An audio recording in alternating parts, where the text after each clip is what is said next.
Dennis and Mac had been driving for almost a week, and they hadn't seen a single soul. They were worried. When they left the ranch, they thought maybe they'd run into someone, another survivor, but there was no one. The roads were almost empty. There was the occasional abandoned car, but that was it. They drove mostly on highways to make better time. Mac wondered if they might not have better luck on smaller country roads, but Dennis wouldn't have it. Those roads had curves and were thick with trees.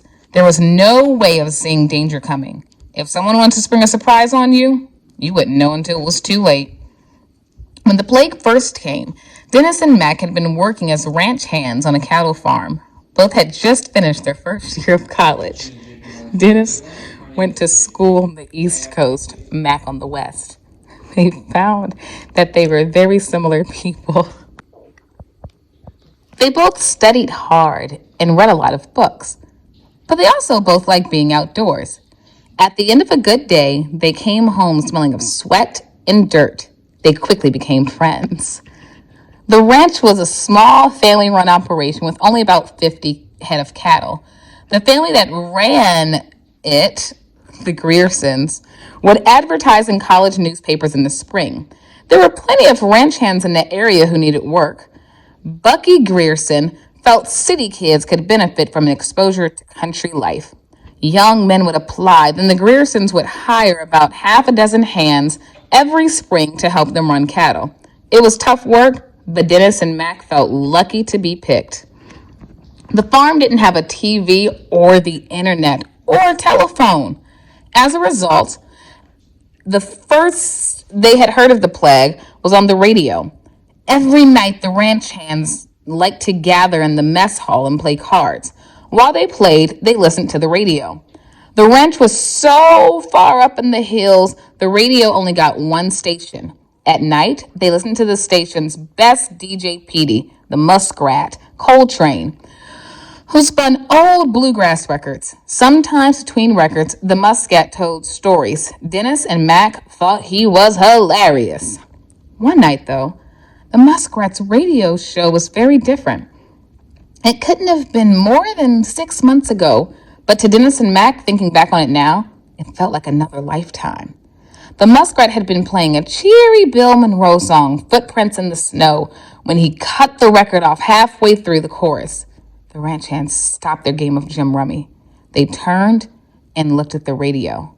The Muskrats always played a record all the way through. What could be wrong?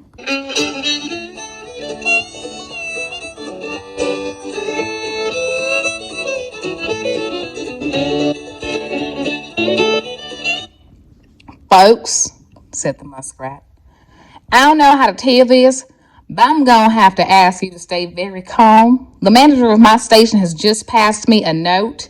It seems that the local health authorities are asking us radio folks to tell you, our listeners, that, well, a disease is spreading. The ranch hands put down their cards. Dennis and Mac exchanged a glance. Now, the Muskrat said, his rich voice sounding uncharacteristically shaky. I don't quite know what this disease is, but it's real bad. It's very contagious, and people who get it don't have a lot of luck recovering. Now, doctors are trying to figure out a cure, but there's no luck yet. So, in the meantime, we're asking that you stay in your homes as much as possible and avoid public areas until the disease dies down. One of the ranch hands, a big cocky boy named TJ, laughed. Huh, like heck I'm going into town, TJ chuckled. I got a date. The other ranch hand stared at him. TJ stopped laughing. Please, folks, do what the doctors say, the Muskrat pleaded.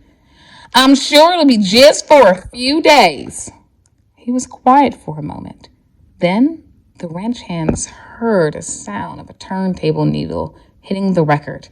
An old Earl Grey Scruggs song came on. That was the beginning of it. For the next few days, the ranch went about its business. The Griersons told the boys not to worry, that it would all be over soon. They had enough food on the ranch to last months. In the meantime, there were plenty of new calves that needed branding. At night, Everyone gathered around the radio and listened to the updates. The news seemed to only get worse. More and more people were getting sick. The symptoms were strange. People would become violently ill, then fall into a long, deep sleep. The big cities, New York, Los Angeles, Houston, had become like ghost towns. No one would go into the street for fear of catching the disease. The news kept getting worse until finally the radio station stopped transmitting. The Griersons called a meeting in the dining room of the main house. Everyone sat around the big dining room table where Ann Grierson served Sunday supper. After everyone was seated, Bucky Grierson stood up. He was a short, plump man with droopy handlebar mustache. You wouldn't think it by looking at him, but his voice boomed. "Niall," he said, "I know you're worried about your families, and I don't feel right chaining you here while you don't know what's become of your people. So anyone who wants to leave is free to go. Ann and I will make do." Dennis and Mac looked at each other. They talked about leaving before, but had tried to pretend they wouldn't need to. They had hoped the plague would be over soon, and that the world would return to the way it was, that it had been in a strange hallucination. Now, they had the option to venture out in the world to see how bad things were. They weren't sure if they wanted to know. "By a show of hands," Bucky Grierson asked, "how many of you want to leave?" Mac and Dennis looked around. They were the only two with their hands up. The Griersons gave them enough food to last a couple of weeks. Cornbread and apples, cured ham, syrupy peaches in mason jars. Mac and Dennis packed up their things and loaded everything into Mac's truck, a spluttering old pickup. The Griersons and the ranch hands gathered around to see them off. "Be safe, boys," said Ann Grierson, kissing them each on the cheeks and hugging them hard. "And remember your manners." As Mac and Dennis pulled away, they saw her husband holding her body shaking with sobs. A week later, Mac and Dennis had zigzagged through dozens of small towns and a few larger cities when what they found frightened them. Every place was empty.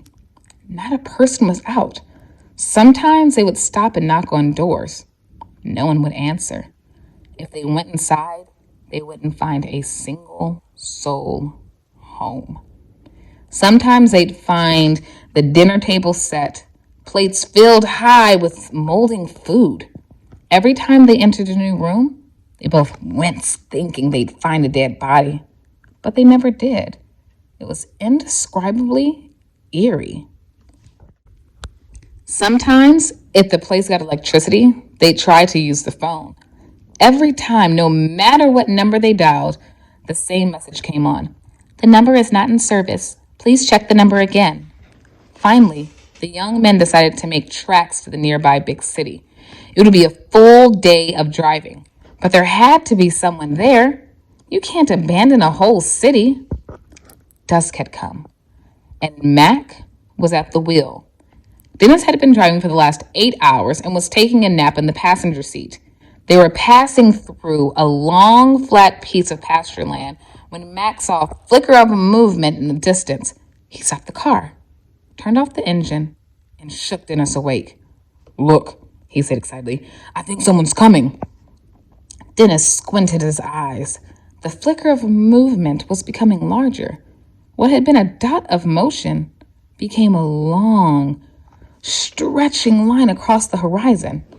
Mac and Dennis strained to see. "I think it's some people," said Dennis. "Let me get my binoculars." He rustled in his backpack and pulled out his pair. Dennis put them to his eyes and looked through them. Max heard him gasp. "My gosh," whispered Dennis. What he saw was people. Thousands of people. Hundreds of thousands. Maybe a million. A swarm of people like the world had never seen. And the people were all running. They were running as fast as they could go, like something was chasing them, or like they were chasing something. As they grew closer, Dennis could just make out the people's faces. Their eyes were wild. "Start the car," said Dennis.